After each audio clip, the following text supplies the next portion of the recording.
ತಮಿಳುನಾಡಿಗೆ ನೀರು ಹರಿಸಿದ ಪರಿಣಾಮ ಕಾವೇರಿ ಕಣಿವೆಯಲ್ಲಿ ಬರದ ಛಾಯೆ ಆವರಿಸಿದೆ. ಜಲಾಶಯಗಳು ಬಹುತೇಕ ಖಾಲಿಯಾಗಿವೆ. ಕೆಆರ್ಎಸ್ನಲ್ಲಿ ನೀರಿನ ಪ್ರಮಾಣ 83 ಅಡಿಗೆ ಕುಸಿದಿದ್ರೆ ಕಬಿನಿ, ಹಾರಂಗಿ, ಹೇಮಾವತಿ ಜಲಾಶಯಗಳು ಡೆಡ್ ಸ್ಟೋರೇಜ್ ತಲುಪಿವೆ.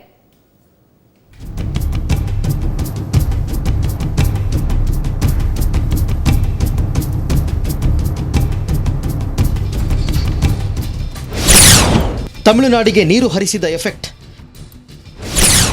ಕೆಆರ್ಎಸ್, ಕಬಿನಿ ಜಲಾಶಯಗಳು ಖಾಲಿ.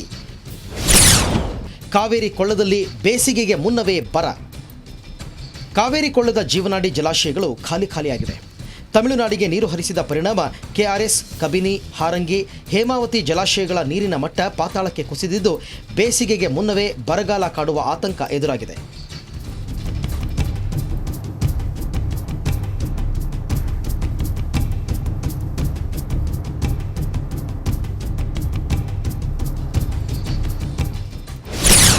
ಕೆಆರ್ಎಸ್ ಖಾಲಿ 124.8 ಅಡಿ ಗರಿಷ್ಠ ನೀರಿನ ಮಟ್ಟ ಸಾಮರ್ಥ್ಯ ಹೊಂದಿರುವ ಕೆಆರ್ಎಸ್ನಲ್ಲಿ ಈಗ 83 ಅಡಿಗೆ ಕುಸಿದಿದೆ. 814 ಕ್ಯೂಸೆಕ್ ಒಳಹರಿವು ಹಾಗೂ 357 ಕ್ಯೂಸೆಕ್ ಹೊರಹರಿವು ಇದೆ. ಜಲಾಶಯದಲ್ಲಿ ಇನ್ನು ಕೇವಲ 3.79 ಟಿಎಂಸಿ ನೀರು ಮಾತ್ರ ಉಳಿದಿದ್ದು ಕುಡಿಯುವ ನೀರಿಗೆ ತತ್ವಾರ ಶುರುವಾಗಿದೆ. ಬೆಳೆದು ನಿಂತಿರುವ ಬೆಳೆಗಳಿಗೆ ಹಾಗೂ ಮುಂದಿನ ವ್ಯವಸಾಯಕ್ಕೆ ನೀರು ಅಸಾಧ್ಯ ಅಂತ ಈಗಾಗಲೇ ನೀರಾವರಿ ಇಲಾಖೆ ತಿಳಿಸಿದೆ. ಹಾಗಾಗಿ ಅನ್ನದಾತರಲ್ಲಿ ಆತಂಕ ಹೆಚ್ಚಾಗಿದೆ.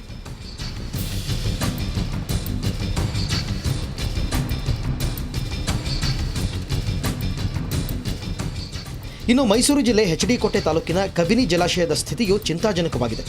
84 ಅಡಿ ಗರಿಷ್ಠ ಮಟ್ಟದ ಜಲಾಶಯ 56.44 ಅಡಿಗೆ ಕುಸಿದಿದ್ದು ಕೇವಲ 173 ಕ್ಯೂಸೆಕ್ ಒಳಹರಿವು ಇದೆ. ನದಿ ಹಾಗೂ ನಾಲೆಗಳ ಎಲ್ಲ ಹೊರಹರಿವನ್ನು ನಿಲ್ಲಿಸಲಾಗಿದೆ. ಜಲಾಶಯ ಈಗಾಗಲೇ ಡೆಡ್ ಸ್ಟೋರೇಜ್ ಮಟ್ಟ ತಲುಪಿದ್ದು ಕುಡಿಯುವ ನೀರಿನ ಅಭಾವ ಎದುರಾಗಿದೆ.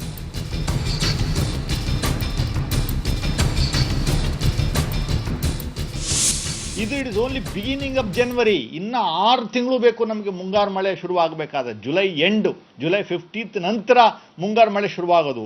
ಇನ್ನು 6 ತಿಂಗಳುಗಳ ಕಾಲ ನೀವು ಕುಡಿಯೋ ನೀರಿನ ವ್ಯವಸ್ಥೆ ಯಾವ ರೀತಿ ಮಾಡ್ತೀರಿ?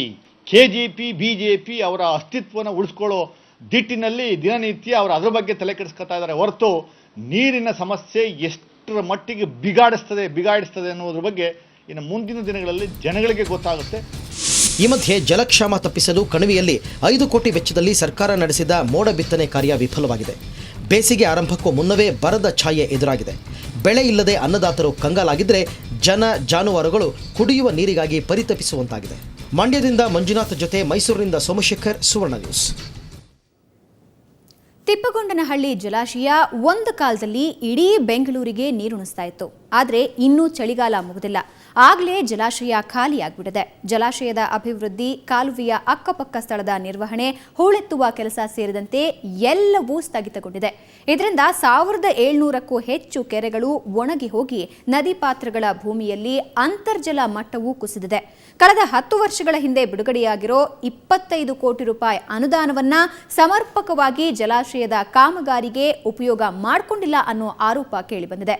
ಹೆಸರುಘಟ್ಟ, ನೆಲಮಂಗಲ, ದಾಬಸ್ಪೇಟೆ, ಕುಣಿಗಲ್, ಕಡಬಗೆರೆ, ತಾವರೆಕೆರೆ, ಮಾಗಡಿ ಸೇರಿದಂತೆ ಹಲವು ಪ್ರದೇಶಗಳಿಗೆ ಇಲ್ಲಿಂದಲೇ ನೀರು ಸರಬರಾಜಾಗ್ತಾ ಇತ್ತು. ಜೊತೆಗೆ ಕಾಲುವೆಯ ಅಕ್ಕಪಕ್ಕದಲ್ಲೇ ಹೂಳೆತ್ತುವ ಮಣ್ಣನ್ನ ಹಾಕಿ ಮತ್ತೆ ಸಮಸ್ಯೆ ಹೆಚ್ಚಾಗುವಂತೆ ಸರ್ಕಾರ ಮಾಡಿರೋದು ಸಾರ್ವಜನಿಕರನ್ನ ಮತ್ತಷ್ಟು ಕೆರಳಿಸಿದೆ.